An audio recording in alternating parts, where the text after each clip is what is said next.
Hello to all, please subscribe the channel and press the bell icon for more video updates. Today is 26 July of 2020 and it's a Sunday today. चलिए आज analysis शुरू करने से पहले कुछ question पूछ लेते हैं। आप उनका जवाब कमेंट सेक्शन में बताएं और प्लीज़ जरूर से जरूर कमेंट जरूर करें।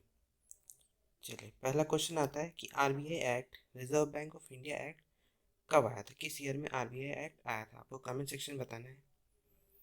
दूसरा क्वेश्चन है मेकिंग ऑफ न्यू इंडिया जो बुक है, मेकिंग ऑफ न्यू इंडिया जो बुक है उसके ऑथर कौन है, मेकिंग ऑफ न्यू इंडिया उसके ऑथर कौन है।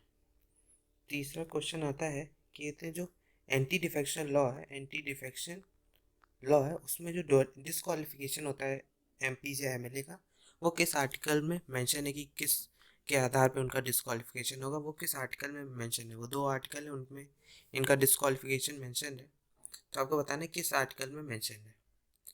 फोर्थ क्वेश्चन आता है कि प्रेसिडेंट का जो इलेक्शन होता है, प्रेसिडेंशियल इलेक्शन, उसमें वो किस में मेंशन है, प्रेसिडेंशियल इलेक्शन किस आर्टिकल में मेंशन है, आपको कमेंट सेक्शन में बताना है। चलिए आज के एनालिसिस शुरू करते हैं। एनालिसिस शुरू करने से पहले अगर आपने चैनल सब्सक्राइब ना किया हो तो चैनल सब्सक्राइब कर दें और लाइक बटन को जरूर दबा दें। अगर कोई डाउट हो तो उसको भी आप कमेंट सेक्शन में पूछ सकते हैं।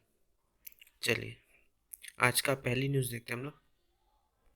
पहली न्यूज़ आती है Ladakh left out in the cold 11 months after becoming a union territory. इसमें कहा गया है कि लद्दाख जब से जम्मू कश्मीर से लद्दाख अलग हुआ, जैसे जब से जम्मू कश्मीर को दो पार्ट में डिवाइड कर दिया गया, जम्मू कश्मीर और लद्दाख अलग अलग यूनियन टेरिटरी हो गई है, तो तब से क्या कहते हैं 11 महीने हो गए, लेकिन अभी उन पर क्या कहते हैं उस पर उतना ज़्यादा ध्यान नहीं दिया जा रहा। इसमें वही बात की गई, इसमें वही कहा गया कि अंडर स्टॉल डिपार्टमेंट्स हैं कोई, अभी क्या कहते हैं स्टैब्लिश अच्छी तरह से डिपार्टमेंट नहीं वहाँ पे, इक्विपमेंट में दिक्कत ही है, ओपेसिटी गवर्नेंस, वहाँ की जो गवर्नेंस है उसमें उतनी ओपेसिटी नहीं है जितनी हर जगह रहती है। और ऐसी दिक्कतें ही जम्मू कश्मीर के नए बनने के बाद ही चालू हुई, इतनी ज़्यादा नहीं तो वो जम्मू कश्मीर के अंदर था तो उनका गवर्नेंस ही पूरा ध्यान रखता था। इसमें वही बात की गई। इसमें कहा गया है with minimum staff functioning from makeshift accommodation no recruitment agency, कोई मिनिमम स्टाफ है और क्या कहते हैं कोई रिक्रूटमेंट एजेंसी नहीं है, कोई फॉर्मल बैंक नहीं है, और क्या कहते हैं टैप कैपिटल के ऊपर डिस्प्यूट तो है ही पहले से, तो ये सब दिक्कतें हैं वहाँ पे। इसमें ये भी कहा गया टू रिक्रूट डॉक्टर्स अंदर, डॉक्टर्स को भी रिक्रूट करने के लिए नेशनल हेल्थ मिशन के अंदर लगभग 110 डॉक्टरों को कहा गया था कि 110 डॉक्टर रिक्रूट किए गए थे। क्या कहते हैं गुजरात से, राजस्थान से, तमिलनाडु, आंध्र प्रदेश, उत्तर प्रदेश से अप्रैल के समय कहे गए थे कि उनको पैकेज दिया जाएगा 2.5 लाख का पर मंथ का पैकेज उन्हें मिलेगा। लेकिन 110 डॉक्टर्स में सिर्फ 15 डॉक्टर्स ने उस पोस्ट को ज्वाइन किया, वहाँ की डॉक्टर्स की पोस्ट को सिर्फ 15 डॉक्टर ने ज्वाइन किया, बाकी जितने थे उन्होंने नहीं ज्वाइन किया, ऐसे इसमें बताया गया। इसमें इसमें भी कहा गया कि वो ऐसा कि ऐसी मांग है कि लद्दाख की वहाँ पे एक सेपरेट रिक्रूटमेंट एजेंसी होनी चाहिए, जैसे हर जगह रहती है पब्लिक सर्विस कमीशन, तो वैसे ही वहाँ का भी होना चाहिए जम्मू कश्मीर और लद्दाख में भी, जिससे वहाँ पे भी क्या कहते हैं अच्छी तरह से रिक्रूटमेंट हो सके और जो पोस्ट खाली है वहाँ पे लोग भरे जा सके, ऐसा इसमें कहा गया है। उन्होंने कहा कि जैसे डिपार्टमेंट है एजुकेशन का, कोई डिपार्टमेंट इरिगेशन, फ्लड कंट्रोल, जल शक्ति, हायर एजुकेशन के डिपार्टमेंट हैं उनमें क्या कहते हैं पोस्ट बहुत ज़्यादा खाली है, क्योंकि अभी उतना ज़्यादा ध्यान नहीं दे रहा जा रहा, तो ऐसी बात इसमें कही है कि जैसे कुछ वहाँ पे तो ऐसे डिपार्टमेंट है कि जो सिर्फ पेपर में है, जैसे डिज़ास्टर मैनेजमेंट जो है लद्दाख का वो सिर्फ पेपर में है, और कोई वहाँ पे कोई क्या कहते हैं कोई स्टाफ नहीं, कोई रिक्रूटेड स्टाफ नहीं है वहाँ पे, वो सिर्फ डिज़ास्टर मैनेजमेंट वहाँ पर पेपर पे चल रहा है, ऐसा इसमें कहा है। इसमें यह भी कहा गया है we face unemployment of trained and qualified youth in Ladakh, कि वहाँ पे क्या कहते हैं कई ट्रेंड और क्वालिफाइड क्या कहते हैं यूथ हैं, लोग हैं जो क्या कहते हैं जॉब के लिए खोज में है, लेकिन अगर वहाँ पे क्या कहते हैं एक रिक्रूटमेंट एजेंसी हो जाएगी तो उन लोगों को भी एम्प्लॉयमेंट मिल जाएगा और अनएम्प्लॉयमेंट वहाँ से ख़त्म होगा। धीरे धीरे वहाँ पे क्या कहते हैं पोस्ट भी बढ़ जाएंगे और अच्छे लोग भी मिलेंगे, क्योंकि इनसाइडर्स सब रहेंगे, क्योंकि तो अच्छा क्या कहते हैं अपनी स्टेट के लिए तो अपनी यूनियन टेरिटरी के लिए तो वर्क करेंगे।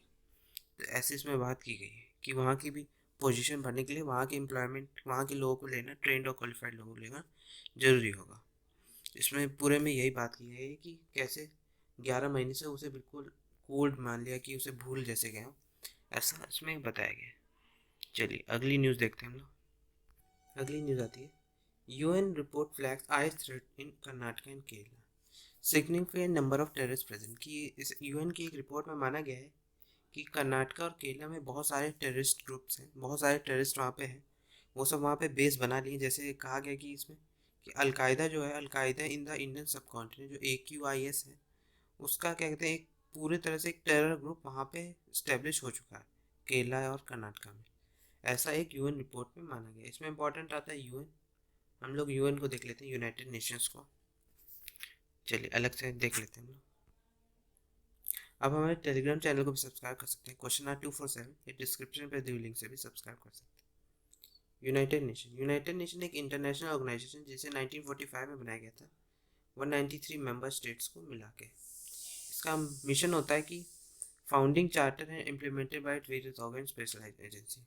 इसमें कई सारे इसके ऑर्गन्स हैं, कई एजेंसीज हैं जो कहते हैं देशों के जितने भी मेंबर्स उसके उसको कहते हैं उनकी वर्क, उनके लिए वर्क करते हैं कि उनको हेल्प मिल सके, और कहते हैं इंटरनेशनल पीस सिक्योरिटी के लिए ये सब वर्क करते हैं। इनकी main activity international peace security हो, protecting human rights, delivering humanitarian, promoting sustainable development और अपहोल्डिंग इंटरनेशनल लॉ, इन सब के लिए ये वर्क करते हैं। हिस्ट्री ऑफ यूएन फाउंडेशन इसकी देख लेते हैं, हिस्ट्री क्या थी। 1899 में क्या कहते हैं, क्या हुआ कि इंटरनेशनल पीस कॉन्फ्रेंस हुई थी, जो क्या कहते हैं हैग में हुई थी, जो elaborate instrument for settling crisis peacefully. जो क्राइसिस उस वक्त चल रहे थे, जो वॉर चल रहे थे, उनको आराम से रोकना, पीसफुली ख़त्म करने की बात उसमें की गई थी। फिर उसके बाद बहुत कुछ हुआ। उसके बाद फिर एक international labour organisation was also created 1990। एक इंटरनेशनल लेबर ऑर्गेनाइजेशन भी बनाया गया था 1990 में, ट्रीटी ऑफ वर्सलाइज के उस पर। फिर the name United nation coined by the United states president Franklin D Roosevelt. United nation नाम यूनाइटेड स्टेट के प्रेसिडेंट उस वक्त जो थे फ्रैंकलिन डी रूजवेल्ट, उनके द्वारा ही दिया गया था। इसे क्या कहते हैं, पहले ही जो डिक्लेरेशन था यूनाइटेड नेशन का, वो 1942 में 26 नेशन के बीच में साइन किया गया था कि वो continue fighting together against the axis power. जो एक्सिस पावर थी उस वक्त की, रोम, बर्लिन, टोक्यो एक्सिस, उसके खिलाफ वर्क करेगा, ऐसा इसमें कहा गया था। फिर यूनाइटेड नेशन कॉन्फ्रेंस और international organisation conference held in, United Nation conference held हुई ऑर्गेनाइजेशन सैन फ्रांसिस्को USA में, जिसमें 50 कंट्री ने भाग लिया और यूनियन नेशन चार्टर को साइन किया। फिर क्या कहते हैं, United Nation charter 1945 is a foundation treaty of United Nations. ये जो यूएन चार्टर है 1945 का, वो फाउंडेशनल ट्रीटी है यूनाइटेड नेशन का, सबसे पहला है मान लीजिए ऐसा। इसके कंपोनेंट्स क्या हैं, इसके मेन ऑर्गन्स क्या हैं जो इसके अंदर वर्क करते हैं। जनरल असेंबली है इसमें, security council, economic and social council, हम पहले भी देख चुके हैं, इकोसॉक वाला इकोनॉमिक एंड सोशल काउंसिल को, trusteeship council, international court of justice और यूएन सेक्रेटरी। ये जो छः हैं, ये छः के छः, ये 1945 में क्या कहते हैं इस्टेब्लिश किए गए थे। यूएन जब यूएन फाउंड हुआ था तभी ये छः फाउंड किए थे गए थे, ये छः ऑर्गन इनको उसी वक्त ऑर्गन इस्टेब्लिश किया गया था। चलिए अगली न्यूज़ देखते हैं हम। अगली न्यूज़ आती है, NGT raps government over end of life vehicles. ये न्यूज़ उसी में है कि गवर्नमेंट को कहा है कि जो व्हीकल्स का कुछ टाइम पीरियड होता है उसके बाद उनकी लाइफ ख़त्म हो जाती है, तो उसी के बारे में एनजीटी ने कहा है कि वो बहुत ज़्यादा पॉल्यूशन क्रिएट करते हैं, तो उसी के बारे में ये पूरा है। इसमें इंपॉर्टेंट है एनजीटी। चलिए हम लोग एनजीटी को देख लेते हैं। एनजीटी स्टैब्लिश किया गया था 2010 में नेशनल ग्रीन ट्रिब्यूनल एक्ट के द्वारा। ये एक स्पेशलाइज्ड कोर्ट होती है, इन्वायरमेंटल कोर्ट, जो सारे इन्वायरमेंटल मैटर्स और जो कंजर्वेशन ऑफ फॉरेस्ट होता है उस पर डिसीजन देती है। इसका एक अलग ही जुडिशियल पावर होता है जो सिविल इन्वायरमेंटल मैटर्स पर डिसीजन देता है। ये natural principle of natural justice के उस पर वर्क करती है और किसी कोड ऑफ सिविल प्रोसीजर पर बाउंड नहीं होती है। इसका स्ट्रक्चर होता है कि इसमें एक चेयरपर्सन होता है, जुडिशियल मेंबर्स होते हैं, एक्सपर्ट मेंबर्स होते हैं, और जो जिसका चेयरपर्सन होता है वो सेंट्रल गवर्नमेंट द्वारा अपॉइंट किया जाता है चीफ जस्टिस ऑफ इंडिया के कंसल्टेशन पे। एक सिलेक्शन कमेटी बनाई जाती है जो एक्सपर्ट मेंबर्स और जुडिशियल मेंबर्स को अपॉइंट करती है। इसमें लगभग 10, एटलीस्ट 10 और 20 मैक्सिमम 20 जुडिशियल और एक्सपर्ट मेंबर्स हो सकते हैं। इसका वो जो पूरा क्या कहते हैं एनजीटी डील्स करती है, जितने भी इन्वायरमेंटल सिविल करते हैं वो 7 लॉज के अंदर डील करती है। ये है water prevention and control of pollution act 1974, the water prevention and control of pollution act 1977, the Forest Conservation Act 1980, the Air Prevention and Control of Pollution Act 1981, the Environment Protection Act 1986, the Public Liability Insurance Act 1991 और the biological diversity act 2002। In 7 law के अंदर NGT deal करती है। चलिए अगली news देखते हैं हम लोग। अगली न्यूज़ आती है stringent NSA to be invoked in Meerut double murder case. कि एक मेरठ का जो केस है डबल मर्डर केस है जिसमें उसने एक आदमी ने अपने कहते हैं वाइफ को और डॉटर को मार दिया और अपने ही घर में कहते हैं बंद कर रखा था। तो उसी के बारे में ये पूरे केस है कि उसको पकड़ लिया गया है एनएसए के द्वारा। उसके ऊपर कहते हैं नेशनल सिक्योरिटी एक्ट लगा दिया गया है। जो शमशाद था, जो इंसान था जिसने अपने वाइफ और डॉटर को मारा था, तो उसके ऊपर नेशनल सिक्योरिटी एक्ट लगा दिया गया। चलिए हम लोग देख लेते हैं ये एनएसए होता क्या है। नेशनल सिक्योरिटी एक्ट अलग से नेशनल सिक्योरिटी एक्ट एनएसए ये एक प्रिवेंटिव डिटेंशन लॉ है जो कहते हैं detainment of a person in order to keep him her from committing future crimes. कि उसको डिटेन कर लेता है, कंटेन में उसको पकड़ लिया जाता है कि आगे के समय वो कोई फ्यूचर में क्राइम या क्या कहते हैं कोई फ्यूचर में प्रोसिक्यूशन ना कर पाए, तो इसलिए उसे रोक दिया जाता है, उसे पकड़ लिया जाता है। Article 22(3)(b of the constitution allows for preventive detention. क्या जो आर्टिकल 22(3)(b है वो कहते हैं ये अलाउ करता है प्रिवेंटिव डिटेंशन को। और रेस्ट्रिक्शन ऑफ पर्सनल लायबिलिटी, और पर्सनल लायबिलिटी पे रेस्ट्रिक्शन पे ये लॉ बताता है। द 44th अमेंडमेंट जो था क्या कहते हैं 1978 में, उसने reduce the period of detention. उसने पीरियड ऑफ डिटेंशन को कम कर दिया है। अब पहले 3 मंथ था, अब 2 मंथ्स हो चुका है इसका पीरियड ऑफ डिटेंशन, जिसमें उस कहते हैं जो गुनाहगार होता है उसको अपना गुनाह कबूल करवाना होता है। Such a person is detain in accordance with the provisions of any law made by the parliament. कोई भी पर्सन डिटेन किया जाता है कोई प्रोविजन जो होते हैं लॉ के, उसके अंदर ही, जो पार्लियामेंट के उसके अंदर ही वो डिटेन किया जाता है। गिव्स टपा ये पावर भी देता है गवर्नमेंट को, जैसे एनएसए एम्पावर करता है सेंट्रल और स्टेट गवर्नमेंट को to detain a person to prevent him from acting any manner national security. कोई भी अगर इंसान नेशनल सिक्योरिटी को भंग करता है तो ये एनएसए सेंट्रल और स्टेट गवर्नमेंट दोनों को पावर देता है कि वो उसे डिटेन कर सके और उसे पकड़ा जा सके। ये कोई भी पब्लिक ऑर्डर भी क्या कहते हैं कोई डिस्टर्ब करता है उसके उसके ऊपर भी ये एनएसए लगा दिया जाता है, डिटेन कर दिया जाता है।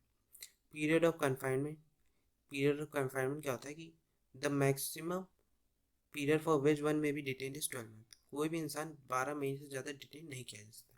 ये मैक्सिमम पीरियड होता है किसी भी इंसान का। सेक्शन जो सेक्शन 76 और 56 और 76 हैं सीआरपीसी के, ये भी कहते हैं कि person has to be produce before a court within 24 hours of arrest. कोई भी अगर इंसान पकड़ा जाता है, अरेस्ट किया होता है, तो उसे 24 घंटे के अंदर कोर्ट में पेश करना होता है, ऐसा इस सेक्शंस में दिया गया है।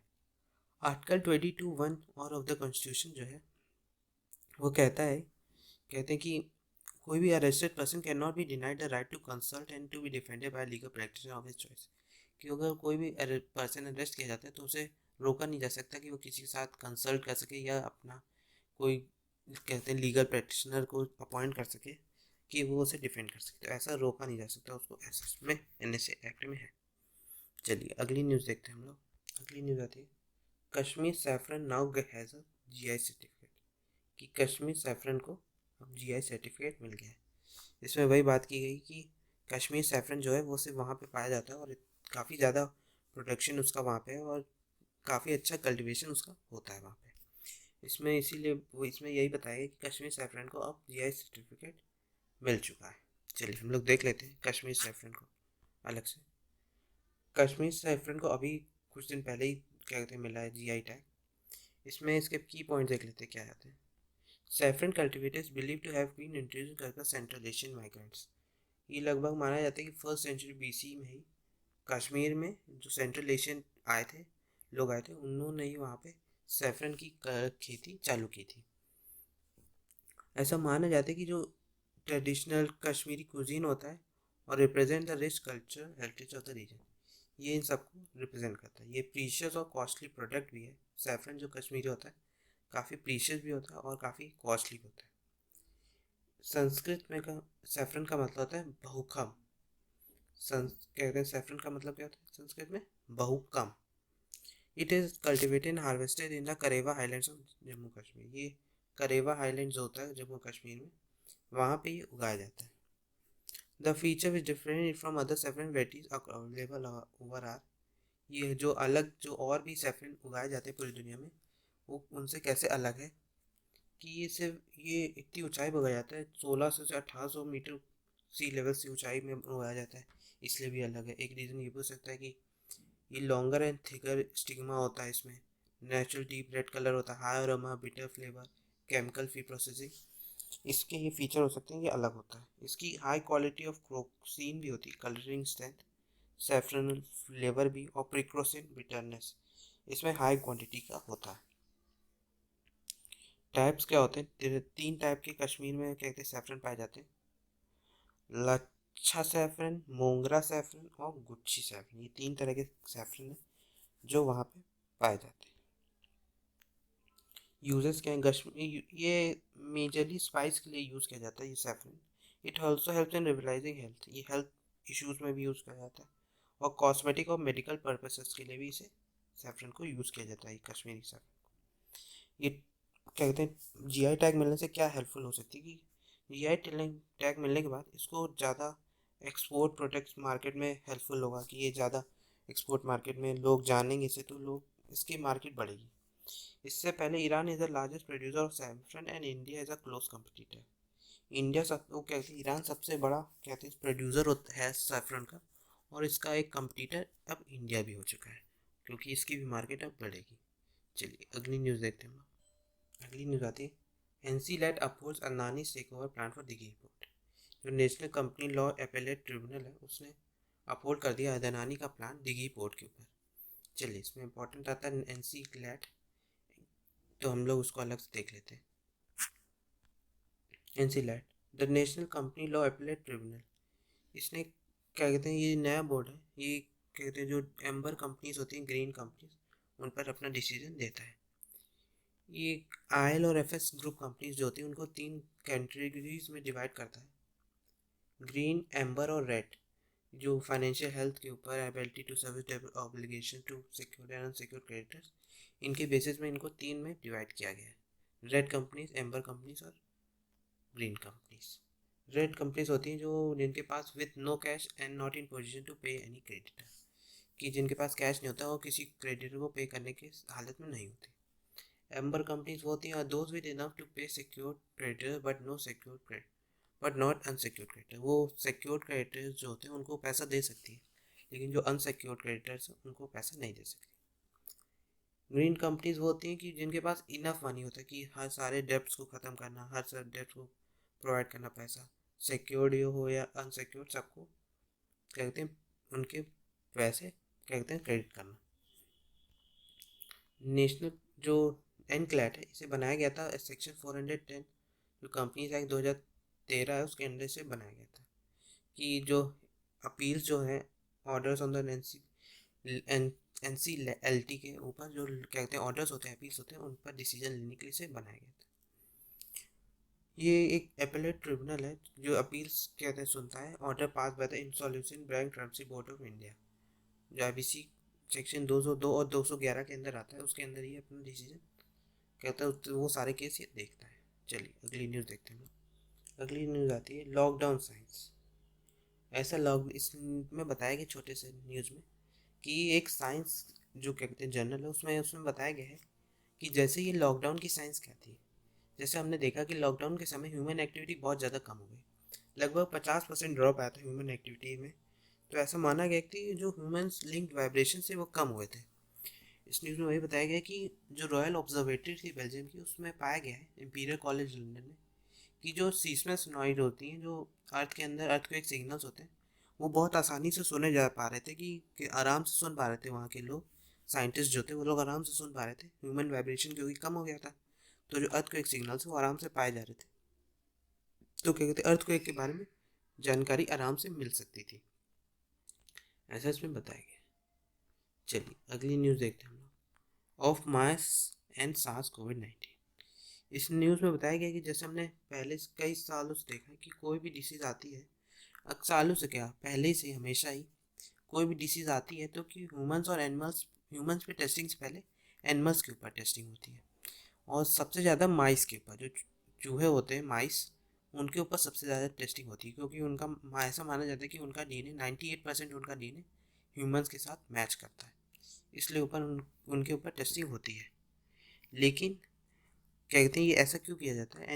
Animal model for particular disease should fulfil 2 criteria. वो 2 ही क्राइटेरिया के लिए फुलफिल होता है अगर एनिमल मॉडल होता है, कि वो किसी भी डिसीज़ को कैच कर सके, और जब एक क्लिनिकल आउटकम्स आए तो उस पर कहते हैं कोई भी असर हो तो वो आराम से देखा जा सके, इसलिए ऐसा एनिमल के ऊपर कहते हैं टेस्टिंग होती है। इसमें वही बताया गया कि जब से कोविड-19 आया है, माइस widely use models to mice को यूज़ किया जाता था, उससे पहले कोई भी डिसीज़ आती थी। लेकिन कोविड-19 कहते हैं माइस के ऊपर नहीं पकड़ता, चूहों के ऊपर कोविड-19 नहीं होता। इसमें ये बताया गया कि को जैसे कोई भी वायरस होता है वो एक लॉक की तरह है, उसको अंदर जाने के लिए बॉडी के एक की ज़रूरत होती है, और वो की माइस में नहीं है, और बाकी ह्यूमंस में है, मंकीज़ में भी है, और क्या कहते हैं हैमस्टर, फेरेट्स, कैट्स, इन सब में है, लेकिन माइस में नहीं होती है ये की, तो उनको कोरोना नहीं हो सकता, ऐसा इसमें कहा गया। तो इसमें वही बात है कि ऐसा तो कहते हैं, इसीलिए जो ट्रायल हो रहे हैं उनमें इतना समय लग रहा है, क्योंकि हम ह्यूमन ट्रायल कर सकते हैं लेकिन उससे पहले किसी में ट्रायल करना होगा, कि डायरेक्ट ह्यूमन में करेंगे तो एक ह्यूमन राइट भी कहते हैं, ह्यूमन राइट्स हमारी ख़त्म होती है, उससे ह्यूमन राइट्स को हम डैमेज करते हैं अगर डायरेक्ट ह्यूमन में टेस्टिंग होगी किसी भी दवा में। तो इसमें ये बात की गई है। इसमें ये भी कहा गया है कि साइंटिस्ट अब एक 3D ऑर्गन्स भी बना रहे हैं। Scientist are now creating 3D organs जो ऑर्गेनाइड्स कहलाते हैं, कि एक ह्यूमन ऑर्गन को दिखाने के लिए जिससे उन पर इलाज हो सके। वो स्टेम सेल्स जो होते हैं, ये जो मिनी ऑर्गन्स हैं, इन्हें स्टेम सेल्स के उस पर बनाया जा रहा है। स्टेम सेल्स क्या होते हैं इसको हम अलग से देख लेते हैं। 200 माइक्रॉन्स के जो स्टेम सेल्स हैं उनके द्वारा इसे बनाया जाता है, जो बहुत ही छोटे मिलीमीटर साइज के होंगे, उन पर इसे बनाया जा रहा है। स्टेम सेल्स को हम लोग देख लेते हैं अलग से। स्टेम सेल्स जैसे हमने देखा था कि अभी मई में एक प्री मैच्योर बेबी बॉय था जिससे क्रोनिक लंग डिजीज थी, उसको बचा लिया गया है इसी स्टेम सेल थेरेपी से। Stem cells are the body's raw material. ये stem cells body's raw material होती है, cells from which other cells with specialised function generate. जो अदर सेल्स हैं जो स्पेशलाइज्ड फंक्शन हैं उनको जनरेट करते हैं। कहते हैं इसमें no other cell in the body has the natural ability to generate new cell types. और किसी कहते हैं सेल बॉडी के पास ये नई क्वालिटी होती कि वो नए क्या कहते हैं सेल टाइप्स को जनरेट कर सके। ये सेल थेरेपी होती क्या है? Cell therapy, stem cell therapy also known as regenerative medicine, ये रिपेयर रिस्पॉन्स को बढ़ाती है। डिसीज, डिसफंक्शन और इंज्योर्ड टिश्यू जो होते हैं सिस्टम सेल्स के, उसको फिर से जनरेट करती है और उसको क्योर करने में हेल्पफुल होती है। इसमें वही बात की गई है कि जैसे हमने देखा कि मुंबई बेबी बॉय जो इंजेक्ट किया गया था 40 मिलियन स्टेम सेल्स का, और उसकी जो लंग्स थी वो अपने आप रिपेयर होने लगी। ऐसा पाया गया doctor use mesenchymal stem cell therapy. These are adult stem cells and are different from embryonic stem cells on an experimental basis. ये जो स्टेम सेल होते थे इसमें एडल्ट स्टेम सेल्स यूज़ किए गए थे जिससे उसको लंग्स जल्दी से ज़्यादा जल्दी रिपेयर कर सकें, इसीलिए 40 मिलियन का स्टेम सेल्स क्या कहते हैं कि यूज़ किया गया था। ऐसा माना गया कि मार्च 2019 में कि यूनियन हेल्थ मिनिस्टर ने नोटिफाई किया था new drugs and clinical trial rules 2019 which state that stem cell derive products are to be used as new drugs, की जो स्टेम सेल डिराइव प्रोडक्ट्स हैं उनको न्यू ड्रग्स के रूप में वर्क किया जाए, ऐसा न्यूज़ में था। Clinical trial regulations in India, जो CDSO है उसने कहा था कि मिनिस्ट्री ऑफ हेल्थ के कि मेन बॉडी जो होती है वो डेवलपमेंट ऑफ रेगुलेटरी प्रोसीजर और स्टैंडर्ड ऑफ ड्रग्स और कॉस्मेटिक डायग्नोस्टिक डिवाइसेस के अंदर वर्क करेगी।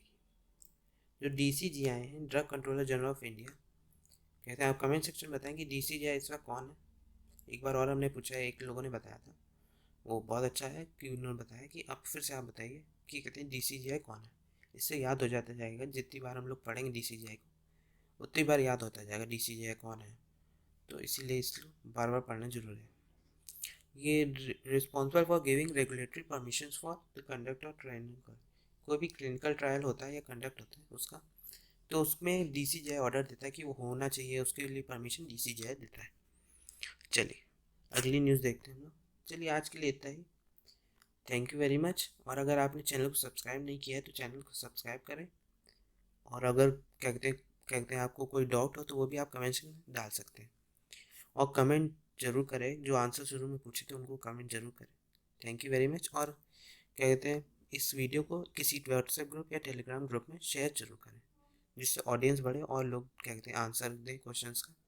हमें अच्छा लगता है और सबको क्या कहते हैं सब लोग क्या कहते हैं एक इंटरेक्शन बनता है। चलिए, thank you very much, thank you.